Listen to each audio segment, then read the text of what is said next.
Écoutons. Avec l'Ukraine qui, selon Donald Trump, aurait intérêt à céder une partie de son territoire à la Russie. Une nouvelle volte-face du président américain qui vient de présenter son plan de paix élaboré sans les Ukrainiens ni les Européens et qui prévoit de fortes concessions en faveur du Kremlin. Poignée de main chaleureuse entre Ukrainiens et Américains hier à Kiev avant de parler du sujet qui fâche. Un projet de plan de paix mis sur la table par les États-Unis, 28 points détaillés pour mettre fin au conflit en Ukraine. Pour Kiev, la perte d'une partie de son territoire, notamment à l'est, avec les régions de Donetsk et Louhansk.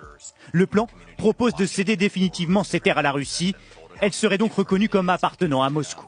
Camouflet total pour Volodymyr Zelensky, même s'il ne veut pas se laisser impressionner. Mais en matière de diplomatie face à Vladimir Poutine, difficile de faire jeu égal.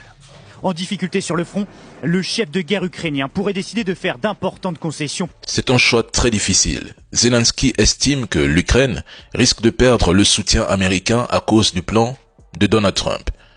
L'Ukraine pourrait être confrontée à un choix très difficile. La perte de dignité ou le risque de perdre un partenaire clé. Quand nous affirmions ici que la capitulation de l'Ukraine était déjà écrite, les trolls nous traitaient d'insensés. Pendant près de 2 mois, les médias occidentaux vous ont servi des articles prétendant que Donald Trump allait armer l'Ukraine pour récupérer le Donbass et que désormais il était contre Poutine. Le plus hallucinant, c'est le président Macron qui n'avait pas hésité à déclarer devant les caméras que Donald Trump avait enfin ouvert les yeux sur Poutine. Pourtant, quand on voit Donald Trump autoriser la Hongrie à acheter du gaz russe et exiger des Européens qu'ils sanctionnent la Chine s'ils veulent qu'ils sanctionnent Poutine en retour, ça n'a pas suffi à éveiller les consciences des trolls. Trump est un homme d'affaires, il choisit toujours le camp qui lui rapporte. Alors, qu'est-ce qu'il peut vraiment gagner avec l'Ukraine? Il a signé un contrat sur les minerais avec l'Ukraine, c'est vrai.